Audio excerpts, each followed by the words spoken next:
Selamat malam pemirsa, berjumpa kembali bersama saya Yuni Trisna Dewi, kali ini dalam acara Sariusada. Acara yang mengajak Anda untuk menemukan solusi keluhan kesehatan Anda. Ya pemirsa, siapa yang tidak ingin tampil cantik atau fresh ya, tapi untuk mendapatkan kulit wajah yang bersih, kemudian juga sehat, tentunya tidak bisa kita menggunakan sembarang produk. Asal kelihatan baik dari luar saja, tapi belum tentu baik dari dalam. Lebih baik kita menggunakan cara yang alami. Seperti topik kita malam hari ini yang akan kita bahas bersama para narasumber kita, yaitu dengan topik kita cara alami meremajakan kulit bersama rekan-rekan kita dari PT Marion Sam. Di sebelah saya pemirsa sudah ada Sales Supervisor Area Denpasar Bali. Sudah ada Bapak Benny Pratarisman. Selamat malam Pak Benny. Selamat malam. Apa kabar? Baik. Pertama kali ini kita ketemu ya? Iya. Oke.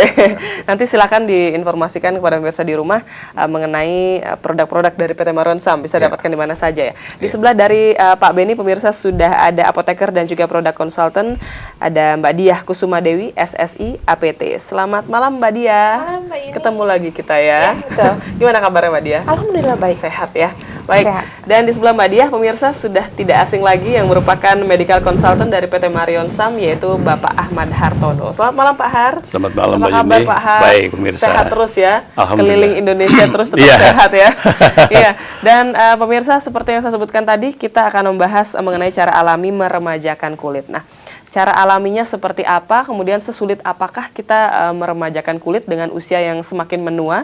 Nah, mungkin kita tanya langsung ke Pak Har. Iya. Gimana Pak Har Iya, solusinya?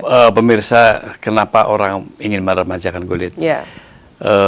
Setiap manusia ini yang paling takut adalah menjadi tua. Iya, betul. Tapi sebenarnya kita akan pasti mengalami proses penuaan yang tidak wajar kalau tua sebelum waktunya. Iya.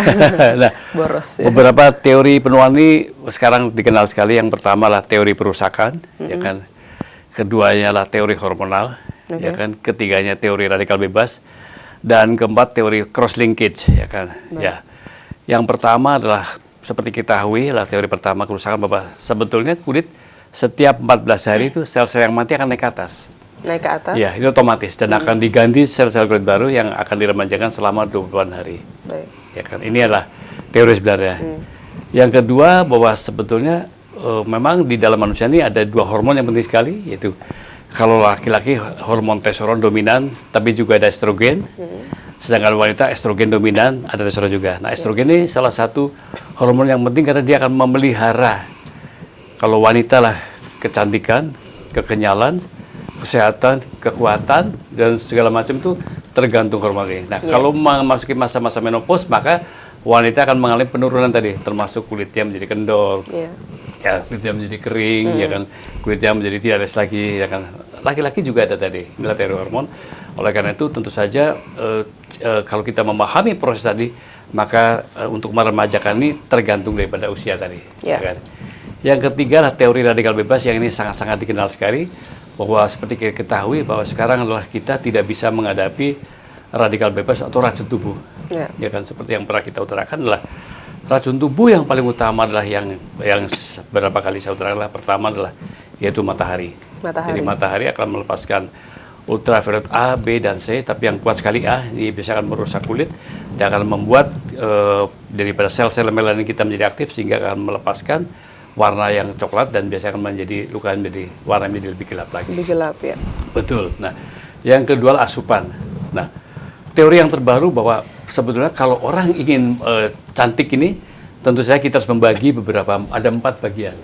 Yang pertama karbohidrat deh. Nah, karbohidrat ini sebaiknya pemirsa kalau kita pagi-pagi kita mengunyah nasi itu harus 32 kali. 32 kali. Ya, kenapa? Karena dengan 32 kali tadi kita sudah membantu lambung kita itu sekitar 70% sudah kita bantu. Artinya apa? Di dalam lambung akan kerja cuma 30%. Akhirnya akan masuk ke dalam usus halus dan akan segera diserap kira-kira cuma 1,5 jam. Ini penting sekali. Dan tentu saja pada saat kita mengkonsumsi protein, terutama protein daripada hewani, ini harus hati-hati karena dia memerlukan enzimnya enzim asam. Tidak boleh disatukan dengan karbohidrat. Kenapa? Akan menjadi lebih lama lagi tadi. Ya. Oleh karena itu protein tadi juga harus dikunyah secara baik supaya lambung kita juga tidak menjadi berat lagi. Ya, ini penting. Yang ketiganya adalah tentu saja lemak. Nah, lemak ini kita mesti harus membagi, ada lemak hewani, lemak tumbuh-tumbuhan. Ini penting sekali. Kenapa? Supaya tubuh kita pada saat kita proses itu tidak terjadi racun yang akan menumpuk dalam usus besar kita, Ya. masuk ke seluruh dan akhirnya menimbulkan toksik tadi. Oke. Dan yang keempat adalah susu. Jadi susu ini adalah biasanya diberikan kepada waktu masih balita tadi. Nah sekarang teori yang terbaru pada saat kita sudah memasuki usia-usia di sekitar di atas 40, maka sudah tidak boleh lagi mengkonsumsi susu apapun juga, kecuali susu kedelai.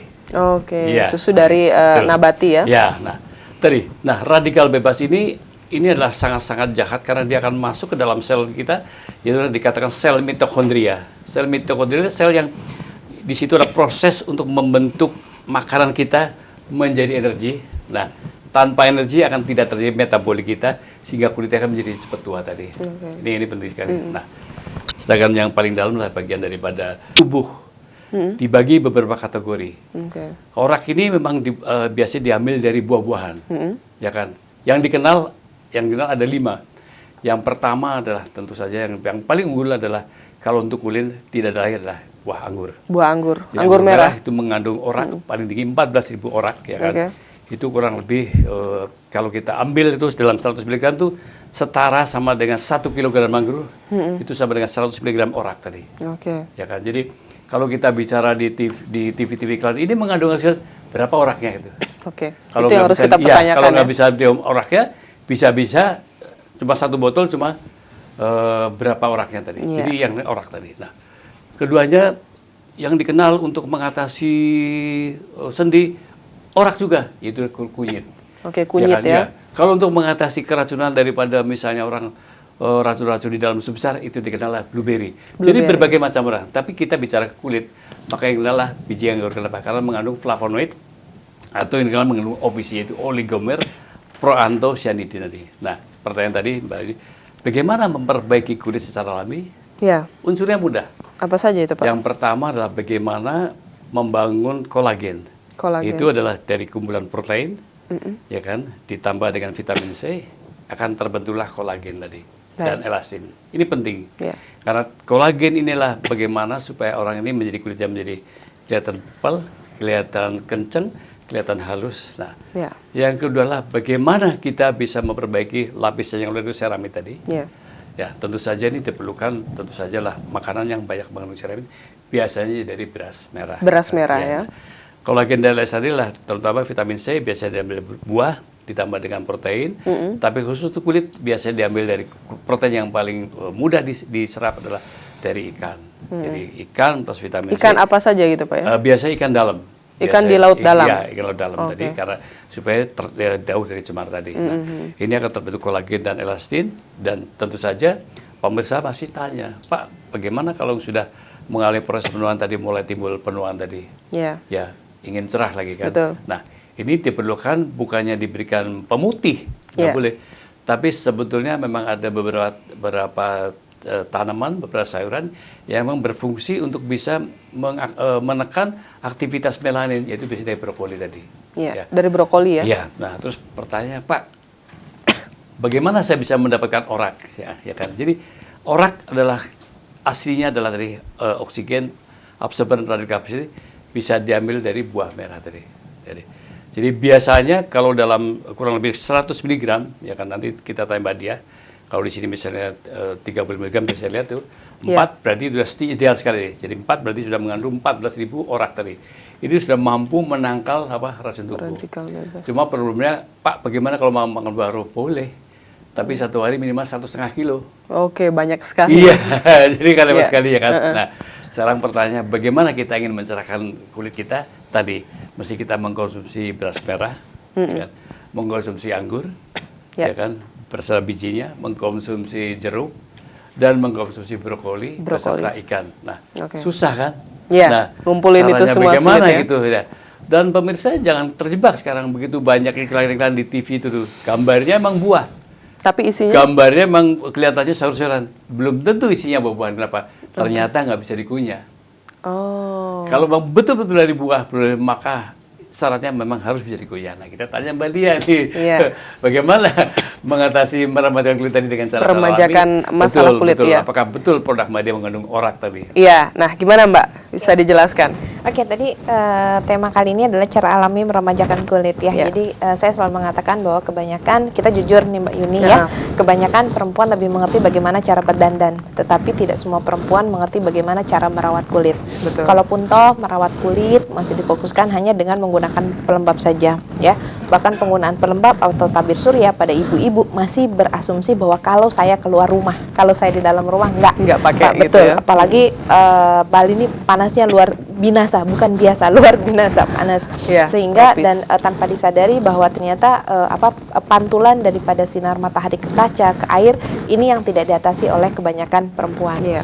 Nah, kemudian akibatnya ketika mereka mengalami gejala dari penuaan, mereka lebih cenderung untuk menutupi, bukan Oke. untuk mengatasinya. Mengatasi, ya. Dan kebanyakan orang juga mengetahui bahwa dia mengalami gejala penuaan dini setelah terjadi yang namanya kerut. Padahal jauh sebelum kerut itu dimulai, itu sudah ada gejalanya, Mbak. Jadi Iya, gejalanya gejala gimana? pertama ada tadi Pak Hartono mengatakan bahwa ternyata lapisan kulit ini kita bagi menjadi 3.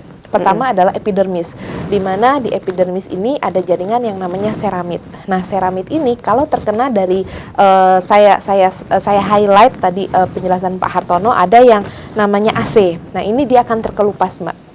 Nah, Oke. kemudian adanya kesalahan perawatan, misalnya kebanyakan perempuan juga lebih senang membersihkan wajah karena dianggapnya dalam sehari itu bisa membersihkan wajah ada yang 4-5 kali. Kemudian ketika dilakukan pembersihan wajah dia menggunakan sabun scrub.